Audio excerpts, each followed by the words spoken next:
আমার এবার ইন্ডিয়ায় গিয়ে ভালো যে জিনিসটা চোখে পড়েছে, পারস্পরিক সম্পর্ক টিকে থাকার ক্ষেত্রে দুটো জিনিস খুব দরকার। ব্লগ যখন করছি নেগেটিভ পজিটিভ সবকিছুই কিন্তু অ্যাকসেপ্ট করতে হবে ভালো মনে।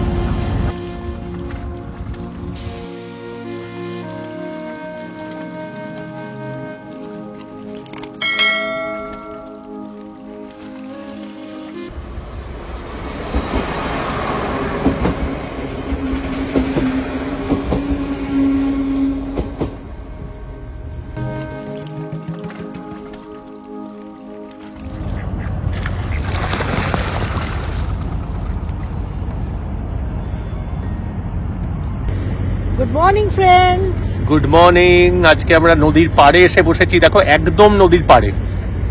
দেখো এখান থেকে জলটা, আর এই দেখো এইখানে আমার পাটা।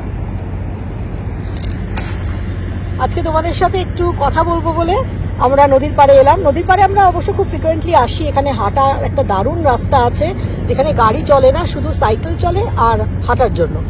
তো আজকের ব্লগটা একটু অন্যরকম হতে চলেছে, কিছু কথা আমাদের জমে আছে, তো ভেবেছি তোমাদের সাথে সেগুলো শেয়ার করব। এই সামারের সময় বিভিন্ন ধরনের রিভার অ্যাক্টিভিটি চলে ড্যানিউবে, আর ক্রুজ তো আছেই। অনেক লোক পৃথিবীর নানা দেশ থেকে অস্ট্রিয়ায় এই সময় আসে। ইউরোপে স্প্রিং টুরিস্টদের কাছে একটা আকর্ষণীয় বিষয়। ওই দেখো লিনজের সেই ছোট্ট ট্রেনটা। আমরা যেদিন অ্যাডলফ হিটলারের বাড়ি দেখতে গেছিলাম সেদিন চড়েছিলাম ওই ট্রেনটায়। অনেকদিন আগের ব্লগ অবশ্য। আচ্ছা, আমি ডেসক্রিপশন বক্সে ওই ব্লগের লিঙ্কটা দিয়ে দেবো। নেগেটিভ কমেন্ট আমরা খুব একটা আমাদের ব্লগে পাই না, খুব রেয়ার পাই। তা বলে বলছি না যে নেগেটিভ কমেন্ট পাবো না। ব্লগ যখন করছি নেগেটিভ পজিটিভ সবকিছুই কিন্তু অ্যাকসেপ্ট করতে হবে ভালো মনে। তো কদিন ধরে দেখছিলাম একজন নেগেটিভ কমেন্ট করছেন। তো আমি খুব চেষ্টা করি, আমি আর শঙ্কর, যে এটাকে পাশ কাটিয়ে বেরিয়ে যাওয়ার, ভালো আনসারই দেওয়ার। তো দুদিন আগে দেখলাম আমাদের ভালোবাসেন এরকম একজন সাবস্ক্রাইবার দিদি, উনি ওনাকে রিপ্লাই করলেন। ওনার ন্যাচারালি নেগেটিভ কমেন্টটা ভালো লাগেনি, তাই অবভিয়াসলি উনি রিপ্লাই করেছেন। এবার তার উত্তরে যিনি নেগেটিভ কমেন্ট করেছেন উনি আবার ওনাকে কিছু লিখেছেন। তো এটা বেশ চলছে। তো আমার বক্তব্য, এগুলো দরকার নেই। দেখুন, আমার যেটা বলার সেটা হচ্ছে, ইউটিউবে তো প্রচুর ব্লগস হয়। সবার ব্লগ যে সবার ভালো লাগবে তার কোনো মানে নেই। আমাদের ব্লগ যে সবার ভালো লাগবে এটা কখনো হতেই পারে না। তো আমার বক্তব্য হচ্ছে, নেগেটিভ কমেন্ট না করে যার ব্লগ আপনার ভালো লাগে তার ব্লগ দেখুন, তাতে নিজেরও ভালো সময় কাটে, যাকে লিখছেন তারও ভালো লাগে। আর নতুন বছর আসছে, ভালো ভালো খাওয়া দাওয়া করুন, ভালো চিন্তা ভাবনা করুন, দেখবেন নতুন বছরটা খুব ভালো যাবে।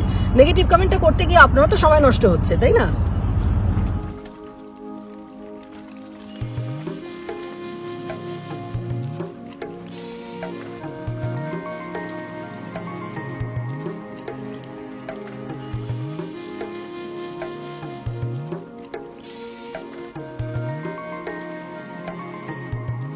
আর আমাদের এক দিদি জিজ্ঞাসা করেছিলেন যে কলকাতায় যাওয়ার পর বা কলকাতা থেকে ফেরবার পর কি কিছু চেঞ্জ লক্ষ্য করেছো তোমরা?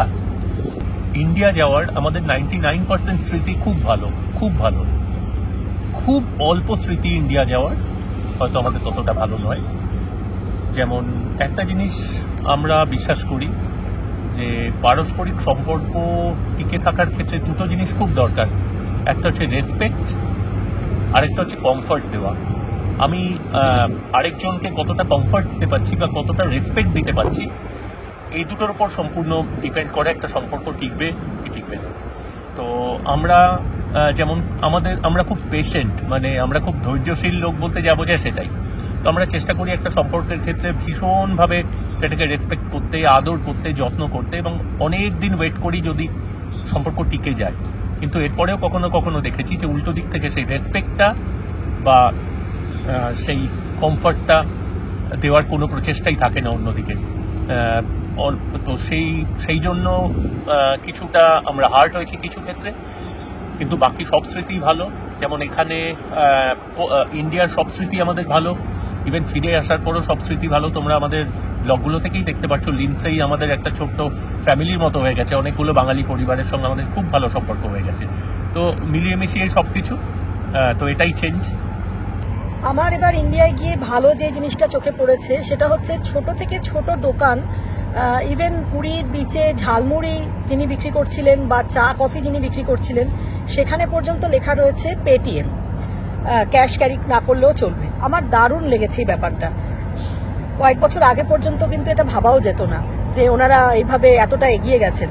আমার দারুণ লেগেছে এই ব্যাপারটা। এতেই বোঝা যায় যে ফ্যামিলিতে ছেলেমেয়েরাও নিশ্চয়ই খুব ভালো করে পড়াশোনা করছে, যেখানে বাবা মারা এতটা এগিয়ে গেছে। আমার খুব খুব ভালো লেগেছে ব্যাপারটা। আর রাস্তাঘাটও দেখলাম বেশ পরিষ্কার পরিচ্ছন্ন, যদিও আমরা ক্রিসমাসের সময় গেছিলাম তাই খুব আলো ঝলমলে ছিল কলকাতা। তো আমার পজিটিভ দিকটা আমি এগুলোই বলবো, নেগেটিভ যেটা শঙ্কর বললো সেটাই।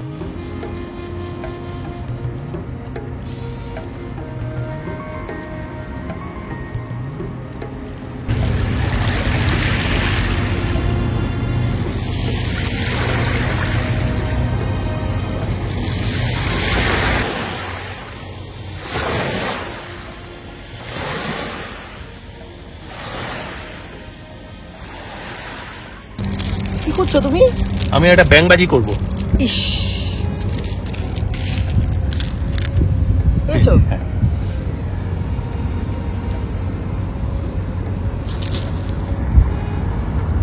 আরে বাবা, দারুণ হয়েছে। আজকের ব্লগটা একটু অন্যরকমই ছিল। আমরা তো যাই কিছু হয় আমাদের জীবনে তোমাদের সাথে শেয়ার করার চেষ্টা করি, তাই এটা ছোট্ট ব্লগ, এটা কিছু কথা তোমাদেরকে বলার ছিল। আর সামনেই আসতে চলেছে ক্রিস্টিনার বাড়ি, আমরা গেছিলাম জার্মানি, সেই ব্লগ। আর তারপরে তো খুব তাড়াতাড়ি এসে যাচ্ছে পয়লা বৈশাখ। আগাম তোমাদের সবাইকে নতুন বছরের অনেক শুভেচ্ছা। নতুন বছর সবার খুব খুব ভালো কাটে। সবাই খুব ভালো থেকো, সাবধানে থেকো, সুস্থ থেকো। খুব তাড়াতাড়ি দেখা হচ্ছে জার্মানির ব্লগে। সবাই ভালো থেকো। টাটা। টাটা।